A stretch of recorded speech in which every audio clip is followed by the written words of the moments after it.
Olá, bem-vindos ao Momento PIB Curitiba.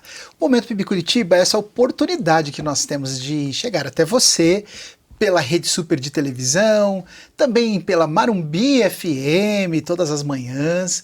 E então, muito obrigado porque você está escutando a gente agora. E, claro, pelo YouTube também, para o Brasil e para o mundo todo. O Momento PIB Curitiba é a hora de conhecer melhor essa igreja que é tão relevante aqui na cidade de Curitiba, mas que não fica só em Curitiba, porque nós estamos aí espalhados por vários outros lugares, inclusive em Portugal também. Muito bem, e hoje aqui comigo, nesse tempo especial, eu tenho um convidado muito querido, um amigo do peito, que está há muitos anos conosco, trabalhando firmemente e num ministério que cresce, tá voando, como dizem aí, que é o pastor Adoniran Melo. Tudo bem, meu amigo? Tudo bem, eu gostei dessa, que o ministério tá voando. Não é? É verdade. Por Muito falar bom. em voando, vou contar já para vocês aqui. Conte. Há muitos anos atrás, né? O pastor Adoniran, então, foi descoberto. Ele foi descoberto. Sim. Ele foi descoberto pelo pastor Marcílio, que era o nosso pastor aqui de adoração, de música da PIB Curitiba. E eu, naquela ocasião, um menino ali, ainda estagiário. Não, pera lá, eu também era um menino. Sim, mas... Bom. Mas, Vai, ok, continua, mas então. calma. Mas você era mais menino aí. Adoniran. Aí o pastor Marcílio chegou de uma viagem que ele havia feito para Belém do Pará. Ele saiu de férias, eu me lembro que ele foi para vários lugares lá e tal, mostrou fotos com a tia Zelda, né? Participando ali desses passeios turísticos com mergulho, foi ver os peixinhos. Daí ele falou assim: rapaz, eu encontrei, olha esse camarada aqui, me mostrou uma foto do menino Adoniran pintando um muro, porque você não sabe, talvez, mas ele é artista também. Além de pastor, ele é pintor, ele faz criações visuais muito legais. E o Adoniran estava pintando um muro do seminário lá, porque ele estudava no seminário, alguma coisa assim. E aí ele falou assim: esse cara aqui é muito bom, nós vamos tentar trazer ele para cá, com aquele jeitinho dele. Eu falei: que legal, pastor, que legal. Eu sei que um tempinho depois ele me diz: Adriano, pega a Kombi da igreja e vai buscar o Adoniran que tá chegando no aeroporto. E lá fui eu com aquela Kombi, com aquela direção folgada, né? Buscar o Adoniran no aeroporto. O Adoniran aparece, ele já tem, olha pro nosso amigo aqui, ele é um pastor amado, super importante, super querido. Deus tem usado esse homem, mas ele é sempre um eterno menino, né? Eterno menino. E naquela época, muito mais ainda, obviamente. Nós estamos falando do quê? De 25 anos já? Não, 21. 21 anos. 21 anos. 21 anos atrás, eu recebo o Adoniran no aeroporto de Curitiba. Ele chega com uma mochilinha tiracolo e um violão numa capa velha. O violão não sei se era velho. E eu olhei para aquilo e falei assim: morrendo de frio. Esse cara tá fazendo aqui? Morrendo de frio. Morrendo de frio, com é verdade. 27 graus e você dando risada do cara. E querendo fazer piada com ele, porque o nome dele parecia um medicamento que a gente tinha naquela época, que era o Atroveran. Tomou, passou. Né? Exatamente. E daí Atroveran e tal, não sei o que. Ele ficava meio sério, assim, tipo, quem são esses caras, né? Quem que o pastor Marcílio mandou para me buscar aqui? Exatamente. Mas foi uma diversão. Depois pudemos participar contigo dos primeiros dias da sua estada em Curitiba, precisando de roupa, cobertor, sapato. Se você não viu a história do sapato ainda, do Adoniran. Mas teve um dia que eu estava voltando, estava muito frio. E claro, eu exagerei um pouco, talvez, estava com 6 meias e o meu tênis estourou. E eu fiquei um pouco chateado. Devo confessar para vocês, fiquei um pouco chateado. E eu sentei na cama e falei para o Senhor: Senhor, puxa, eu estou te servindo, estou indo para a igreja, estou fazendo o trabalho do Senhor, estou me envolvendo, estou conhecendo e ajudando as pessoas e o meu tênis estourou. Me dá um tênis novo. E eu vou confessar para vocês que eu nem lembro se eu falei em nome de Jesus, amém. Não lembro. Porque eu estava tão cansado, tão destruído, que eu devo ter só virado para o lado e dormido. Mas no outro dia acordei e vim novamente para a igreja. Quando eu estava chegando na igreja, já tinha uma senhora com a sobrancelha assim, meio em rispe e olhando por cima do óculos. Não dá um frio na barriga quando alguém olha para você por cima do óculos? Olha assim, você já fica meio nervoso. E ela estava com uma cara que estava chateada e olhando por cima do óculos. E ela virou para mim assim e falou: você é o pastor do norte? Eu falei: meu Deus do céu, sou eu, senhora. Você não deixou dormir essa noite? Eu falei: opa, eu estou achando que talvez a senhora está me confundindo com outro pastor do norte. Não, é você mesmo. Eu ia dormir e vinha uma voz, não sei se eu estava acordada, se eu estava dormindo, e dizia: dá um sapato para o pastor do norte. E aí eu olhei para o meu sapato, olhei para a senhora e falei: sou eu mesmo. E ela então me deu um sapato. Eu peguei aquele sapato, calcei, peguei meu sapato velho, joguei na lixeira. Não combinou muito, confesso, porque era um sapato social e eu estava meio jovial aquele dia. Então, não estava muito bom o negócio. Mas eu fui feliz na vida, olhando para o alto e falei: Senhor, o óbvio precisa ser dito, né? Obrigado, porque mesmo no meu cansaço e na minha angústia, eu disse o que precisava ser dito. Sentei na minha sala, meu telefone tocou. Era a esposa do pastor Edson, a Thalita, dizendo assim: pastor, desce aqui no bazar, chegou um sapato aqui que é a sua cara. Eu fiquei um pouco chateado porque ela disse que o sapato era a minha cara e não caiu muito bem aquela expressão, mas depois eu cheguei lá, o sapato realmente era muito lindo. Aí eu disse: realmente esse sapato parece um pouco comigo. Já tirei o sapato social e coloquei aquele sapato no pé. Enquanto eu subia as escadas, eu com vergonha agora dizia para o Senhor: Senhor, o óbvio precisa ser dito, porque às vezes nós precisamos das coisas, nós necessitamos de algo, mas nós não falamos. Permitimos que a dor, que a angústia, que a raiva tome conta. E até um sentimento de injustiça começa a nos conduzir e o óbvio não é dito. Me perdoa. Então terminei aquela manhã, fui até o restaurante, estava almoçando, uma senhora daqui trabalhava na igreja, ela virou para mim e falou assim: outro dia foi o seu aniversário, né? Eu falei: foi sim, foi meu aniversário. Eu quero dar um presente para você e eu quero te dar um sapato. Eu falei: uau, que bênção, muito obrigado. Então ela me levou ao shopping. Enquanto nós estávamos lá, ela me levou numa loja que eu não conhecia. Aliás, eu só fui aquela vez naquela loja, nunca mais eu fui. E ela disse assim para mim: escolhe o sapato que você quiser.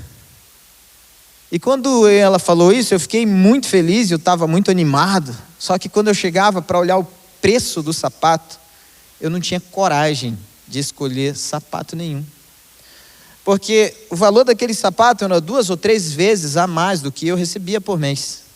Eu fiquei envergonhado, eu fui dando uns passos para trás, eu falei: não, eu não mereço isso. Isso não é para mim. Isso deve ser para outra pessoa. E ela falou: você está com vergonha, né? Deixa que eu pego para você. Foi e pegou uma bota linda, que eu usei mais de 11 anos aquela bota. Linda, linda, linda, linda. Eu fiquei muito feliz, voltei com ela. Quando eu cheguei na igreja, atendi uma pessoa. Essa pessoa falou das suas lutas, falou das suas aflições. Dei uns conselhos para essa pessoa, fiz uma oração com ela. No final ela meteu a mão no bolso assim, me deu um cartão e disse: pastor, eu sou dono de várias lojas de sapato aqui da cidade. Quando você precisar, você pode entrar em contato comigo. E não é só para você, é para você e para sua família. Desde aquele dia, Ele abençoou por muitos anos a minha casa, minha família, meus filhos, minha esposa. Eu olhei para o alto assim e falei: Senhor, Eu aprendi a lição. O óbvio precisa ser dito para o Senhor. Depois que você pregou naquele domingo, eu tenho uma ovelha aqui que eu estou discipulando e a gente está caminhando juntos. E ele chegou para mim e falou assim: pastor, ele é de Fortaleza? Falou, pastor do céu, escutei a história do Adoniran e foi muito legal, fiquei emocionado, como Deus falou comigo. Até minha mãe veio me contar do que ela tinha escutado pela TV do sermão, que legal. que ela chorou muito ao escutar a tua história. Poxa vida, que legal. Histórias de provisão, naquele começo de ministério, sim. Quando você nem tinha ideia do que ia acontecer ainda. Exatamente. E de tudo que uma Deus coisa ia fazer. curiosa, Adri, o pessoal não sabe, mas eu vim para trabalhar com música. O quê? Não acredito. Eu vim para PIB, convidado pelo pastor Marcílio, para trabalhar com música. Nessa área, na verdade, de artes e tal, auxiliá-lo de alguma forma. Ah, é? Você ia roubar o meu lugar, então. Eu ia roubar o... Vai ver que foi por isso que ele mandou você me buscar. Mas é verdade, faz todo sentido, porque ele era o pastor de música e artes da igreja, né? Exatamente. Verdade. E aí eu tocava na época numa orquestra, a gente se conheceu assim, então eu tocava numa orquestra saxofone. Ah, é? Aí ele me viu participando de uma conferência de músicos, eu tava nessa conferência, e no outro dia eu fui tomar um café com ele. E aí ele me perguntou, eu vi que você que é músico, o que mais que você faz? E aí eu falei, Ele já estava com segundas intenções. Exatamente. Conheço bem. Aí eu falei assim, pastor, você viu essas pinturas? Porque eu tinha várias pinturas no seminário todo que eu fazia para, de alguma forma, abater nas mensalidades, que eu não tinha... Era tipo uma permuta com o seminário. seminário. Tinha uma permuta com o seminário. Fazia igrejas que estavam ligadas ao seminário também e tudo mais. E ele viu e gostou disso. Eram pinturas artísticas na parede. Pinturas artísticas, exatamente. E ele gostou muito, só que o interesse dele era para eu vir preencher talvez alguma lacuna na área de música. Só que na primeira conversa que eu tive com o pastor Pascoal, ele falou assim, não, o Marcílio que se vire... A gente tá sem pastor de surdo. Tem 6 meses. Você não vai trabalhar com música, você vai trabalhar com os surdos. Ou seja, uma coisa que é extremamente auditiva... O Mota, nosso técnico aqui, tá curtindo a tua conversa, que ele tá falando assim, louco, verdade, ele tá no fone aqui, vai falar, que legal! Não, ele tá parecendo o programa do Jô e o Bira rindo atrás. Tem a participação da técnica aqui. Eu tô ouvindo. Vamos fazer o seguinte, nós vamos mandar colocar uma câmera lá também pra gente filmar a reação da equipe técnica também. Precisa. Boa.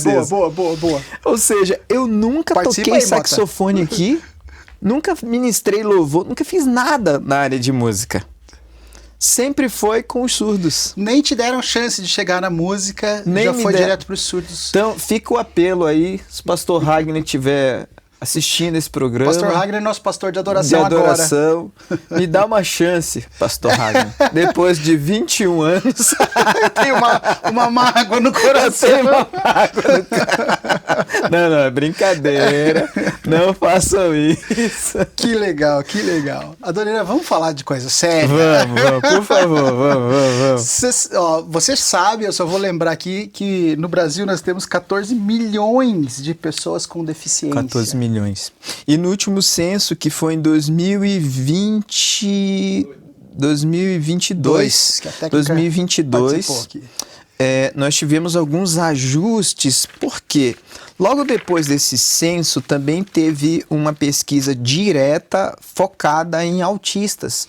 Não tinha, no IBGE, não tinha uma categoria que fizesse esse mapeamento do número de autistas no Brasil. E só aqueles que se declaram autistas ou que tiveram um tutor que o declarou como autista chegam em 2 milhões a 2,5 milhões de pessoas no Brasil. Então, somando isso aí, hoje em dia, né, com números atualizados, vão dar quase 17 milhões de pessoas com deficiência. Eu tenho aqui... Bom, para você que está chegando agora, eu estou aqui no Momento PIB Curitiba, que essa é uma vitrine dos ministérios que acontecem aqui na igreja, para você conhecer melhor. O pastor Adoniran está aqui comigo, ele é o pastor dos especiais do Ministério Eficientes, que Ministério a gente chama aqui na igreja. Pessoas com deficiência, nós chamamos assim o ministério, que é uma maneira muito mais positiva de olhar para a coisa. Exato. Tiramos o D E colocamos a eficiência em destaque. Eficiência em destaque, porque de fato são pessoas incríveis. Exatamente. Né? O nosso jornalista Júlio Nunes preparou para a gente aqui, pastor, segundo os dados do IBGE, o Instituto Brasileiro de Geografia e Estatística, desse total que a gente falou, dos 14 lá, 8,3 milhões são mulheres. Então, em 2022, que você bem disse, entre as pessoas de 15 anos ou mais de idade com deficiência, 2,9 eram analfabetas. Esse dado também é interessante. Sim. Então, isso corresponde a uma taxa de analfabetismo que é 4 vezes maior do que os outros analfabetos. Exatamente. Exatamente. Que realidade dura. Nem me fale. Dá até uma dor no coração, porque assim, eu acredito que o que acontece, nós quando pensamos em inclusão e acessibilidade, de certa forma nós nos entrelaçamos com uma ideia meio mítica de que não vamos conseguir fazer, e não se respeita também a linguagem adaptativa que é necessária como abordagem para chegar no coração do indivíduo com deficiência, independente da deficiência, porque às vezes ele pode ser surdo, mas ele pode apresentar comorbidades.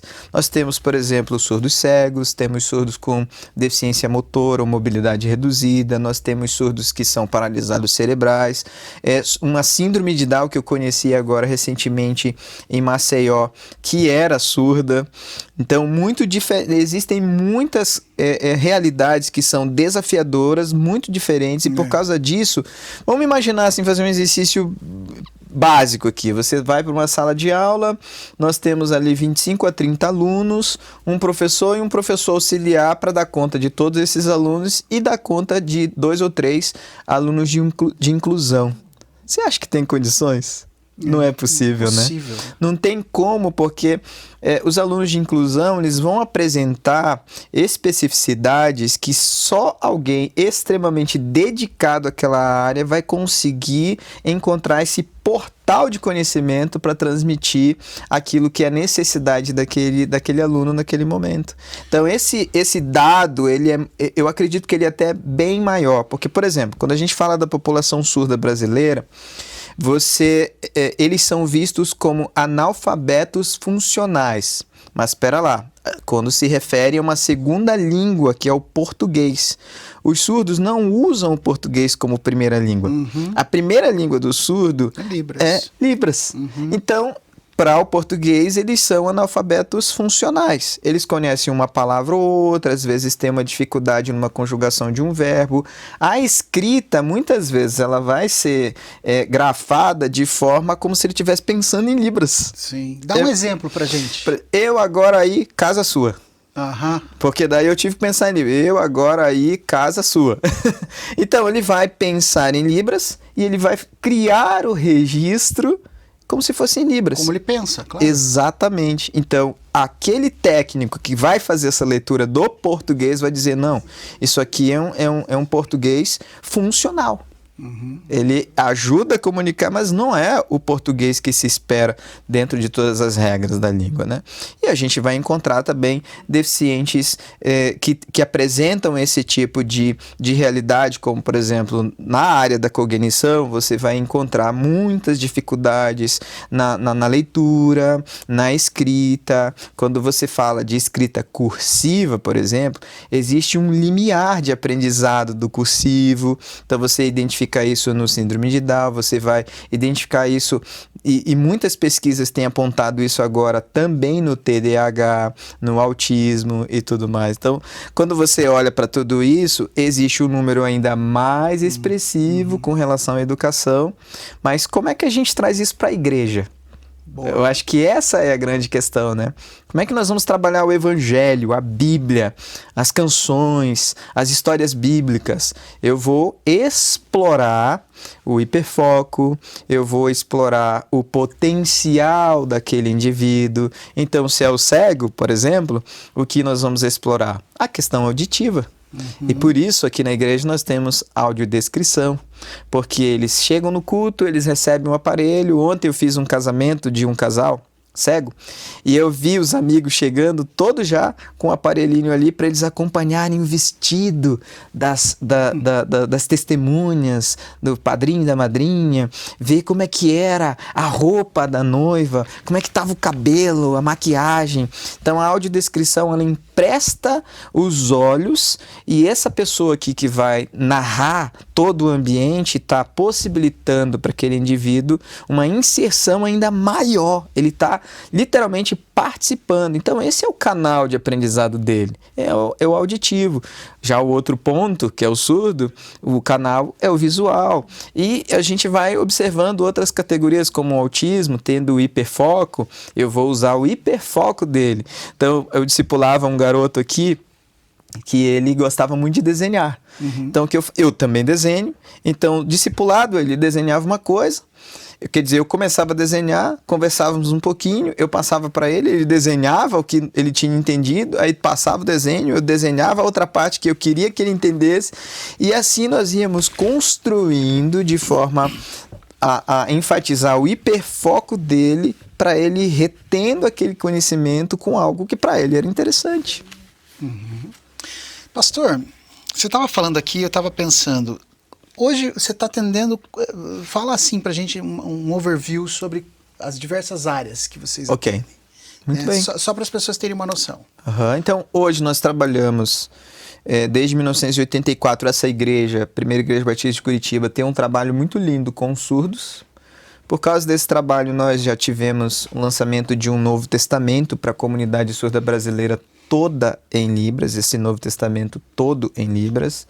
Desenvolvemos material de discipulado, pregações em Libras, material visual de livros e muitas outras coisas. Estamos então influenciando o Brasil inteiro nesse aspecto. Logo na sequência começamos um projeto lindo com deficientes visuais, com pessoas cegas, e aí conseguimos uma parceria linda com a Sociedade Bíblica Brasileira. Eles nos enviaram os volumes da Bíblia. Então nós temos a Bíblia em Braille. Nós também somos a única organização na América Latina que tem 2 impressoras Braille, que consegue pegar o material de pregação, por exemplo, colocar em Braille, colocar na mão daqueles que estão participando conosco dos nossos cultos, das nossas células, que são cegos. E também alguns cultos nós já colocamos à disposição a autodescrição. Por exemplo, o dirigente do culto vai simplesmente dizer como ele está vestido, como ele se enxerga, e emprestar um pouquinho da autopercepção dele para o indivíduo cego que está participando conosco pela rádio. E isso ajuda também o nosso ouvinte. Quando eu vou fazer a minha autodescrição, o nosso ouvinte que está dirigindo, está ouvindo a rádio, nossa, esse camarada é assim, ele tem essa altura, ele tem o cabelo assim, ele está vestindo a roupa desse jeito, ele funciona desse jeito. Faz agora então, pra Deixa gente eu fazer. ver, porque nós estamos Show. pela Marumbi também. Muito bem, então o nosso ouvinte da Marumbi vai ter o privilégio de perceber através da minha autodescrição quem eu sou. O meu nome é Adoniran, eu tenho 1,65 m, uso cabelo penteado para o meu lado esquerdo, com um pouquinho tá ficando um pouquinho branco já também, numa ondinha que eu tenho nesse formato de penteado. Eu estou usando um blazer preto, uma camiseta preta, uma calça jeans azul marinho, um tênis preto com detalhes brancos. Fim da minha autodescrição. Então eu começo e eu termino, e quem está ouvindo, principalmente quem está ouvindo a gente pela rádio, vai ter uma noção, uma ideia de como eu sou e como eu estou. Perfeito. A ideia da autodescrição ou da audiodescrição, então, é proporcionar essa acessibilidade para que os nossos membros deficientes visuais tenham esse acesso. E, curiosamente, esse já foi um dos maiores grupos que nós tivemos aqui na igreja. Nós já tivemos mais de 290 cegos. Uau. Só que depois, quando nós começamos a migrar para campus, eles começaram também a ir para outros lugares e encontraram outros ministérios para servir também. Eu acho que nós equipamos essas pessoas para que elas possam também ir desafiar outras igrejas a desenvolverem ministério de acessibilidade e inclusão nessas igrejas novas. Depois nós começamos o projeto que na época nós chamávamos Rodando para o Alvo. A princípio era para paralisados cerebrais. Depois fizemos uma parceria maravilhosa, Adriano. Eu não sabia como começar, como trabalhar com cadeirantes, então comecei a procurar no Brasil todo, entrava em site, pesquisava no Google. Na época não tinha inteligência artificial para falar assim, me ajuda, ChatGPT. Onde que eu vou achar aí um ministério de cadeirantes para que eu faça isso na igreja? E eu achei um ministério lá nos Estados Unidos, chamado Johnny Friends. Opa. Mandei um e-mail, no mesmo dia eles responderam, convidando a gente para conhecer esse ministério lá nos Estados Unidos. E chegando lá, eu conheci a Johnny Erickson Tada, uma pessoa tetraplégica, sofreu um acidente com 17 anos, se tornou tetraplégica, hoje ela tem 75 anos, mas agora essa semana chegaram a distribuir 250 mil cadeiras de rodas no mundo todo. E quem é responsável por essas distribuições de cadeiras de rodas aqui no Brasil, Moçambique, Angola, Guiné-Bissau e Portugal é a nossa igreja. Uau, deu uma arrepiada aqui agora no pescoço, porque meu Deus, que coisa linda. É muito legal. Você está fazendo um overview do ministério, mas eu vou aproveitar esse momento. Pode aproveitar. Porque a gente tem um VT aí que mostra, é um dos vídeos que a gente produziu nesse ano passado, sobre a Johnny's House, ali de uma das pessoas que foram ajudadas. Vamos ver esse VT, acho que vai ajudar a gente também a ter uma noção do que está acontecendo lá. Com certeza. Começou com a cadeira, né? Foi onde eu conheci o projeto Johnny's House, porque eu precisava de uma cadeira mais adaptada, porque eu usava um carrinho, a minha filha usava oxigênio ainda, eu tinha que carregar aquele cilindro, né? Mas o carrinho dela e o carrinho não andava, não ajudava. Eu comecei a procurar na internet, era muito caro, não teria condição, e eu procurei uma moça de um projeto lá de Piraquara, e ela me inscreveu no projeto Johnny's House. Quando chegou no dia de ir lá pegar a cadeira, né, chegou a nossa vez, a Fisi não me contou na hora, mas ela olhou para a neném era muito pequenininha, ela olhou e pensou, não vai ter cadeira para ela, pro tamanho dela, né? E o que a gente vai fazer? Ela se reuniu com a equipe e falou, vamos orar, porque eu não sei o que fazer. Não tem carrinho para ela, não tem cadeira. E ela colocou em oração e Deus falou para ela, não tira ela da lista. Nós vamos dar um jeito. Aí eles adaptaram, eles ficaram umas 3 horas lá, adaptando bem a cadeira dela, adaptaram bem. Isso mudou também a vida dela, porque ela não sustentava o pescocinho, ela não sustentava a coluna. Agora ela tá sustentando, ela tá quase sentando sozinha, por causa da ajuda da cadeira. Como que você vê Jesus em tudo isso? Como um cuidado, ele tá sempre ali do lado e sempre cuidando de tudo que a gente precisa. Né? Tudo que pedires em oração, crendo receberás. A Johnny's House é um centro internacional de deficiência e o nosso objetivo aqui é atender as famílias com deficiência, as pessoas com deficiência. Aqui na Johnny's nós nos movemos por 4 pilares: o cuidado físico, o cuidado emocional, o cuidado socioeconômico e o cuidado espiritual que norteia todo o nosso trabalho. Porque nós cremos que em Jesus há lugar para todos na mesa. Uau! Muito bonito. O problema de ver esses vídeos é que a gente fica meio engasgado, né, pastor? Eu já ia falar, você foi maldoso com esse vídeo. Senhor amado, vamos tomar uma água aqui. Tomar uma água, uma respirada. Glória a Deus pela tua vida, Amém. Que o Senhor tenha usado você, né? Mas nós temos ainda mais tempo para conversar, você vai saber mais histórias. A gente viu ali, apareceu num dos materiais gráficos uma foto da Johnny, Da né? Johnny. Uma mulher que transformou a sua deficiência em um lugar para servir ao Senhor. Exatamente. Uma coisa que talvez eu não sei se todos que estão participando conosco conhecem a história da Johnny, mas uma coisa que foi muito marcante para ela quando ela fraturou o seu pescoço foi uma oração que ela fez. Ela estava já muito triste, deprimida e ela teve a ousadia de fazer uma oração que eu acho que para nós é uma oração difícil de ouvir, de fazer. Ela disse, Senhor, se eu não morri, para que eu devo viver? Sabe, é difícil de ouvir, uma oração difícil de fazer, porque Deus deu para ela um sentido, um objetivo, e ela vive para abençoar a vida dos outros. De repente você não percebe, mas você também enfrenta a morte todos os dias, como Romanos capítulo 8 nos diz. Mas eu não sei se você faz essa pergunta. Se eu não morri, para que eu devo viver? Ou para qual objetivo eu estou aqui, qual é o sentido da minha vida. Então ela começou a desenvolver esse projeto ao lado do Billy Graham na época. O Billy Graham convidava a Joni para ir nas conferências e muitas pessoas escreviam cartas, na verdade, para Joni. E ela não conseguia responder essas cartas sozinha. Daí vem o nome Joni e Amigos, Joni and Friends. Porque as suas amigas respondiam essas cartas. A Joni, ela é pintora, ela é artista, ela pinta com a boca, ela escreve muito, ela já escreveu muitos livros, esses livros já foram traduzidos em diversas línguas diferentes, inclusive em português. Mas ela entendeu que ela, naquele dia, não tinha morrido para abençoar a vida de pessoas.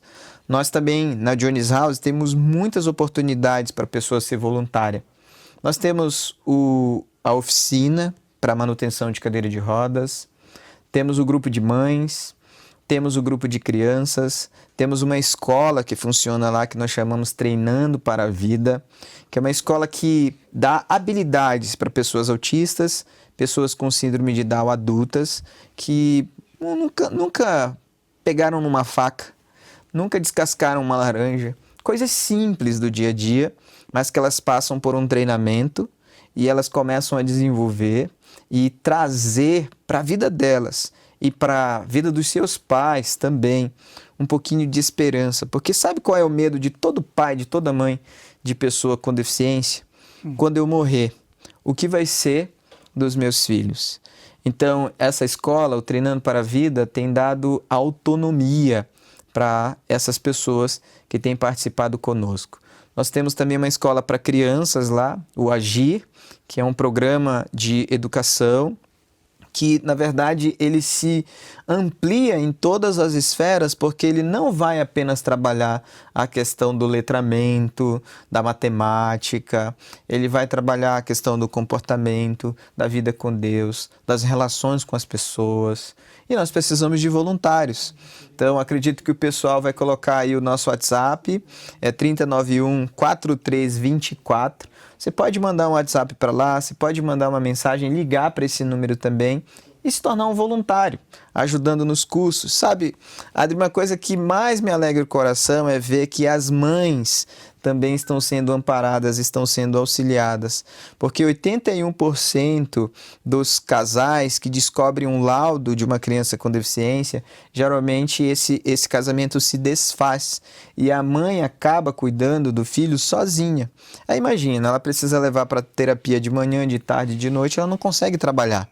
Então nós criamos modalidades de cursos, que elas fazem esses cursos do campo do empreendedorismo e elas começam a vender sabonete, ovo de chocolate, bolo diferentes, um monte de coisa legal elas vão fazendo e são coisas que elas conseguem colocar à disposição. Pastor, eu vou pedir até a tua paciência, a tua compreensão aqui nesse momento, porque eu queria fazer uma coisa aqui. Vou pedir para a nossa técnica colocar lá, pode ser o QR Code da Rede Super mesmo, de contribuição da Rede Super.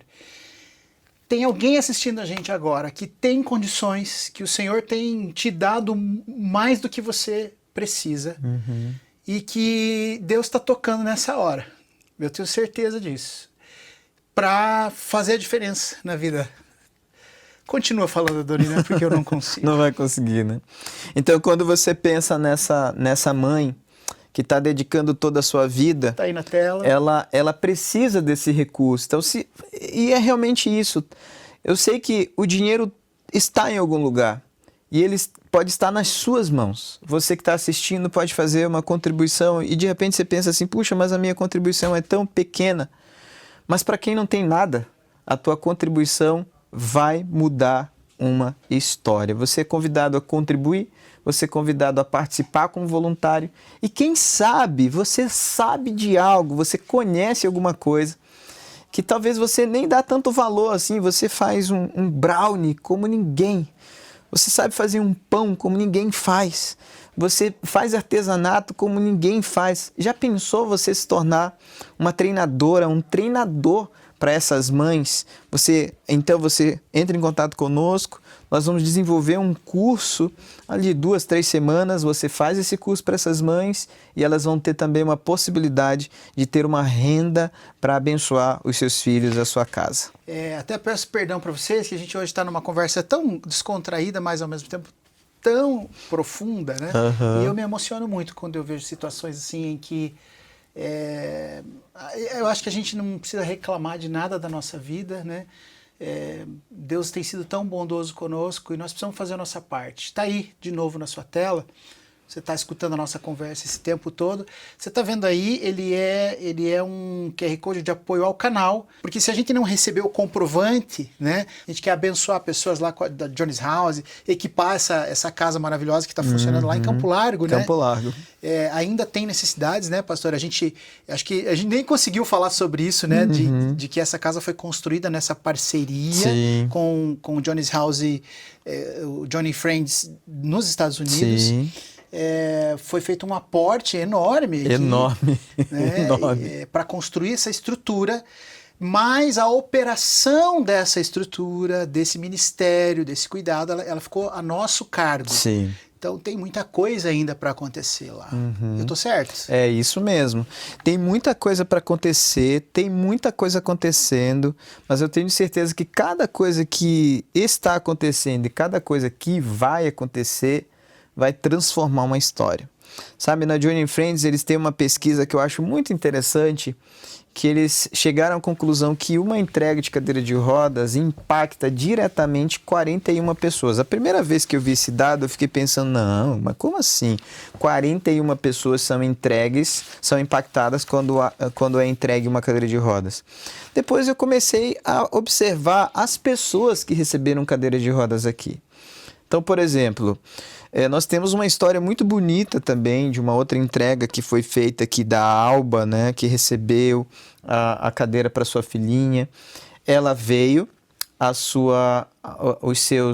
quando foi receber a cadeira, os seus terapeutas também vieram para ver se o negócio era bom mesmo, se não ia ter nenhuma dificuldade, nenhum problema com aquela cadeira. Depois a sua família foi chegando.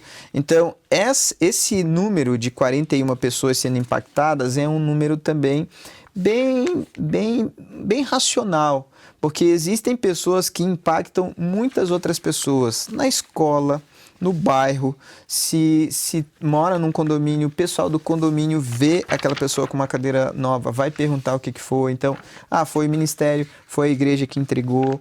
Então, esse trabalho, ele tem proporções exponenciais. E por vezes a pessoa que está lá em casa, que pode fazer parte de tudo isso, pensa, não, vou fazer, é tão pouco. Não é pouco. O que você pode fazer, o que você está fazendo, é mudar a história de mais de 40 pessoas, no mínimo. Pastor, esse é daqueles programas aqui do Momento PIB Curitiba que a gente não queria que terminasse.